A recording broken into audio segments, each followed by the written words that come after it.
एक वीडियो काफी वायरल हुई, मैं चाह रहा हूं उसके ऊपर अपनी वर्डिक्ट भी दे दूं। मरियम नवाज शरीफ के जलसे में 3-4 घंटे पहले लोग आते हैं और लाखों की तादाद में आते हैं, और मौलवी साहब के पास एक बंदा भी नहीं आता जब खुतबा देते, क्योंकि एक अट्रैक्शन की जो पावर और ग्रामर है ना, वो मैं आपको बताता हूँ इसके पीछे। ये सुपरफिशियल बात है, एपिडर्मल कहते हैं इसको, कि मौलवी अट्रैक्टिव नहीं है, उसकी बात में चाशनी नहीं है, मगर असल में मसला है, पता क्या है, मैं आपको बताता हूँ ताकि सबको पता हो। जो बंदा भी इंसान की फितरी रिक्वायरमेंट को आवाज देगा, उसकी तरह लोग बिल पड़ेंगे सारे लाखों में। और मौलवी साहब जो है ना, वो फितरी रिक्वायरमेंट को मुबर्रा कर चुका है इस्लाम। मुझे 2 मिनट नजर नदीम शराफ साहब को भी शामिल करूंगा प्रोग्राम में, वो भी इसी के ऊपर बात करेंगे। और आप अच्छा कर लें नदीम शराफ साहब प्लीज। जी पहली बात तो ये है कि अगर मुझे नहीं पता ये साहब कौन है, लेकिन ये मुझे बड़े लाइलम से लगते हैं हालात से, तो अगर तो इस तरह प्रोग्राम करना है तो मैं माजरत करूंगा, क्योंकि मैं इनको जानता नहीं और ये शुरू से चले हैं मौलवी साहब मौलवी साहब मौलवी साहब। गुजारिश ये है कि चूंकि मैंने छोड़ दिया हुआ है ये जो टीवी के ऊपर इस तरह का मुजादला है ना, और ये भी आ जाए मैदान में और एक मौलवी को भी हम बुला लेते हैं, आम जो मस्जिद का मौलवी है वो इनसे ज्यादा आदमी इकट्ठे कर लेगा। और अगर जलसों की बात है कि खान साहब का या मरियम का, तो इस मुल्क के अंदर बेचारी भूखी आवाम है, जिसको भी आप खाना देंगे पानी देंगे वो मीनार पाकिस्तान भी भर देंगे, ट्रांसपोर्ट दें, जितने मर्जी लोग ले आए। प्राइवेट में 20 लाख लोग जमा होते हैं, क्या उनको कोई पैसे देके लेके आता है? ये भाई साहब मैं नहीं जानता, मुझे नहीं पता ये कौन साहब है।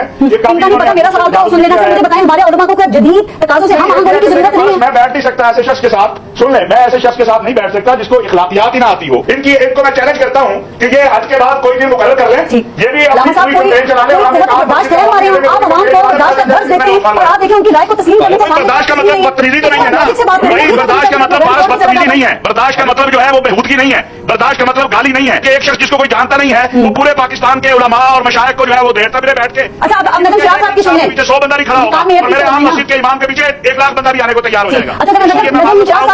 आदमी के साथ बैठ ही नहीं सकता हूं।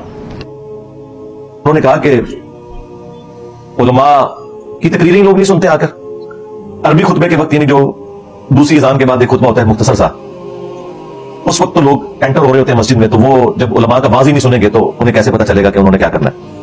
चलिए उन्हें तो नहीं पता चल रहा, क्या उलमा को बताने में ये कामयाब हुए हैं कि आपने लोगों का इस्तेसाल नहीं करना, लोगों पे जुल्म नहीं करना?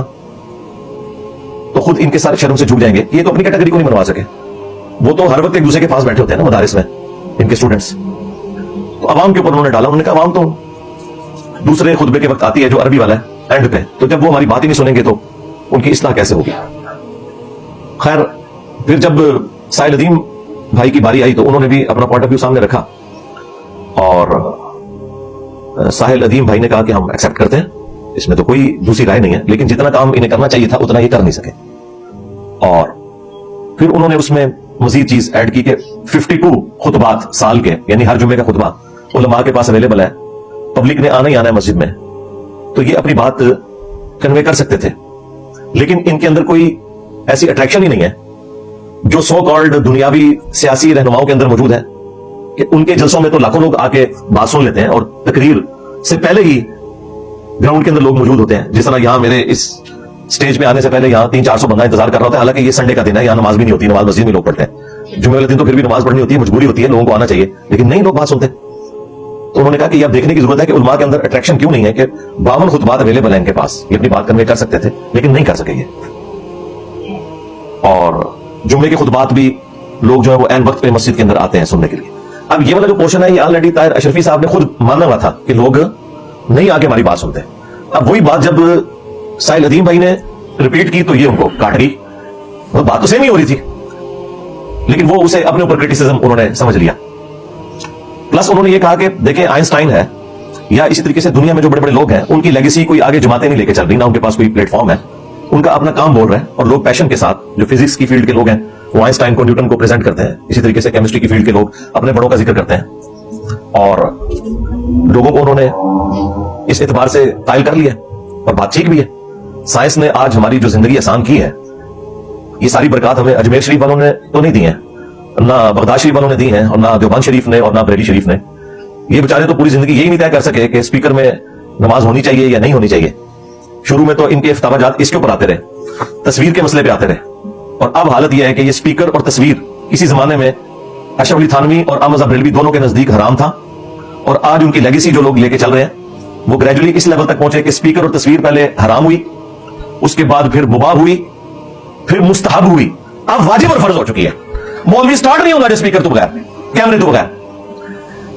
अच्छा, अब ये जो चंद एक बातें उन्होंने की जब साहिल अदीम भाई ने, तो अब बारी तो तीसरे न्यूट्रल गेस्ट की थी, लेकिन वो मौलाना ताहिर अशरफी साहब, चूंकि आपको पता है मौलवी तो समझदार होता है, उसे समझ आ गई कि भाई ये तो मामला किसी और तरफ जा रहा है। उन्होंने कहा जी मुझे पहले 2 मिनट बोल लेने थे।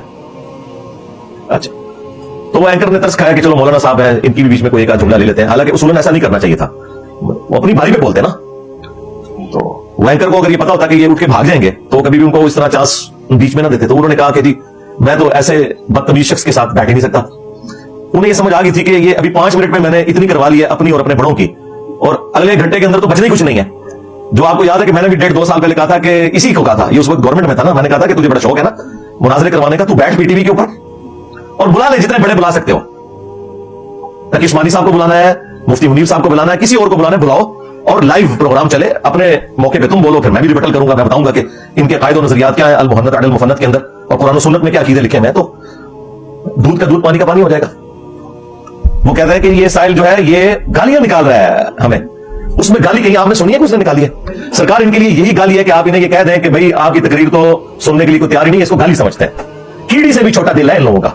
हालांकि ये बात खुद ताहिर अशरफी साहब खुद कह चुके थे कि इमाम तो जी वो अरबी खुतबे के वक्त आती है। भाई तू खुद मान रहा है कि लोग तेरी बात नहीं सुनते, अब उसी बात को अगर दूसरा बंदा रिपीट कर रहा है तो उसके ऊपर गुस्सा खा रहा है।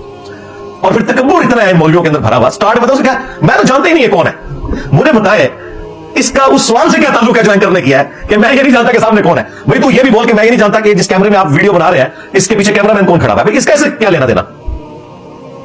तुम लोगों से कोई बात पूछता है तो और तरफ चल पड़ते हो। तेरी फूफी भी नाच गई थी तो बात है करने वाली, सवाल कोई और हो रहा है तो फूफी की तो नाच गई, फूफी बेशक नाच गई हो गए, लेकिन सवाल तो अपनी जगह कायम है। तो कहता मैं तो जानता ही नहीं कौन है।